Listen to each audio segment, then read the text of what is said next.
All my fellas, all my fellas, all my fellas, all my fellas. Hello and welcome to the Lakeside Viking News. It's Friday, February 2nd, 2024, Groundhog Day. I'm Jonas. And I'm Drew. And here are your weekly announcements. Lakeside High School Foundation Scholarship Season's open. The deadline to submit applications is March 1st, 2024. Lakeside seniors may apply for all scholarships, but can only be awarded one. Visit the Foundation website at this QR code to view requirements and instructions for the application. If applicants experience any difficulties or have any questions about the application requirements, contact the Review Committee Coordinator at this email. Any girls interested in playing Ultimate Frisbee in Atlantis High School League this spring are invited to an interest meeting in the Lakeside Cafeteria on February 1st at 5 p.m. No experience is required, and you will find Frisbee to be a fun, challenging sport with an incredible community to support. If you have any questions in the meantime, you can reach out to Coach Thrasher here. Are you interested in taking College Algebra and Composition 1 on campus at LHS next year to earn 6 free college credits? We offer 2 college-accredited courses through Georgia Piedmont Technical College on campus during the school year, taught by qualified LHS teachers.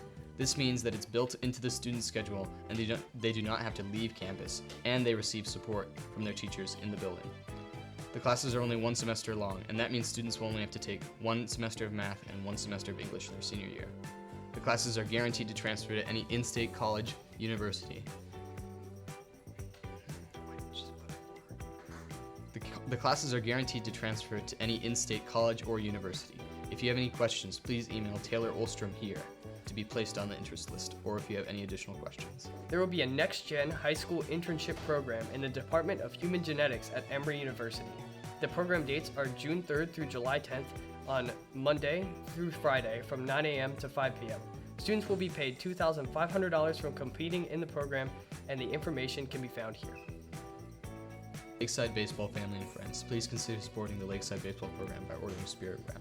This year we will utilize a web page for ordering, which will make it more easy and convenient for everyone to place orders. This is the only time these items will be sold for the 2024 season, so do not hesitate or you will lose out. All orders are final, so please be sure to order the correct sizes and correct quantities to avoid any confusion. Here's the link to the website. Deadlines for all orders will be February 2nd tonight at midnight, and items will arrive around mid-February. These items will be distributed to athletes, so be sure to indicate which athletes will be receiving which items in the customer section of your order form. Lakeside Basketball Senior Night. Please come and support and cheer for our seniors. On February 6, 2024, the girls are at 6 p.m. and the boys are at 7:30. And now, on to current events. Hi, I'm Julian, and welcome to Current Events. Our first story today is about the shutdown of the U.S.-Mexico border. Last Saturday, during a campaign speech, President Joe Biden pledged to shut down the border if given the power by Congress to do so. Biden wants to make a bipartisan deal to pair the new borders with additional military aid for Ukraine and Israel. But rather than work with the president to secure the border, House Republicans have rejected even the idea of a Senate compromise and are gearing up to impeach Biden's Secretary of Homeland Security, Alejandro Mayorkas, for not applying the current law to turn away more people at the border. While the text of the bill has not been finalized, Biden ticked off some of the major points during that appearance in South Carolina, including more agents on the border, immigration judges to decide if someone is allowed to enter the country, and higher tech inspection machines to make sure there are no drugs being smuggled across the border. This Tuesday, UPS announced that it will cut 12,000 jobs as part of a bid to save $1 billion in costs. Managers and contractor positions will make up most of the layoffs. The job cuts come as UPS issued a disappointing sales outlook for this year, saying it expects global revenue of $1.1 billion less than they had hoped. UPS lost business last year as customers concerned about a possible strike by the Teamsters shifted shipments to rival carriers such as FedEx. Although UPS said it expects to get most of that business back, as of now they have only won back about 60%. Now onto news you high schoolers might actually care about, also known as football news from someone who doesn't know football. The Super Bowl is a little over a week from now, and the AFC champions, the Kansas City Chiefs, will take on the NFC champions, the San Francisco 49ers, in Super Bowl 58. The game is at 6:30 Eastern Standard Time and will be played at the Allegiant Stadium, and Usher will be doing the halftime show. That's all for current events. Thank you for currently watching. And now, on to Colin with the movie review. Hi, I'm Colin, and welcome back to your Lakeside Movie Review, where this time I'm actually reviewing something that's decently relevant. And by that I mean I'm going to review the FNAF movie, or the Five Nights at Freddy's movie, from October. I assume most of our student body here at Lakeside is aware of what Five Nights at Freddy's is, but for the maybe older people at home that are watching this, Five Nights at Freddy's is a long-running horror game franchise that finally got its cinematic installment recently in October. Now, I'm not going to sit here and explain to you the entire lore of the FNAF series, because I would be here all day. Basically, what you need to know as a For Dummies guide is that there was this guy named William Afton who killed 5 kids at his restaurant, Five Nights at Freddy's Pizzeria, and the pizzeria that he's in, and basically he's a bad guy and he's the main villain of the movie. The good about this movie, and I'm gonna have very few praise, I'm just going to go ahead and say this, I have very little praise for this movie. The first scene in the movie has a night guard being attacked by Freddy in the pizzeria, and you can kind of tell he's very scared, and I like that. I like how claustrophobic the shot is, and I think all of that is fine. I think the set design is very good. I think the pizzeria does a very good job of looking abandoned and old. But I have to get into some of the stuff that I don't necessarily like about this movie. Starting with some of the stuff that I have to categorize as strange. The movie is advertised as a horror movie, even though it is tailored towards a younger audience. It is advertised in such a way. I would not call this movie scary, except at the beginning. That is unless you're me and you are a massive coward, especially when it comes to old robot things. But it is what it is. That's not necessarily a killing point of the movie itself. This movie has been stated to be for the fans. And I am not one of them, and when you take it into a vacuum, this movie has so many just significant issues. The movie goes from trying to be scary at the beginning to being this strange slice-of-life comedy-esque thing where a little girl builds a pillow fort.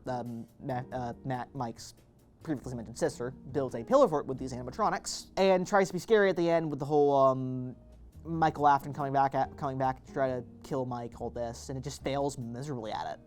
If you are, but I do have to add the asterisk of, if you are a fan of this series, you're going to love this. This was a movie that was said to be made for the actual fans of the franchise, which I'm not one of. So, when you take this movie in a vacuum and take it out of the very specific context it's supposed to be viewed in, the unto of dialogue, the bland, just boring actors, and the strange middle portion just completely kill any recommendation I could give for this movie. Overall, again, it's a 3 out of 10. Do not go see this movie, please. Do something else. That is all for the Lakeside New Review today. Now to Woman on the Street. Hi, I'm Brian, and welcome to Man on the Street. No, woman on the street. Today I'm here with Jason, Jordan, Danny. what are your outs for 2024? What trends do you not want to see like ever again this year? That's not a lot. Crocs is kind of played out, bro. Like, it was cool. Like, start of high school, it was cool for a second. Stop. Yeah. Stop. I would say like SV dunks. Yeah, it's like.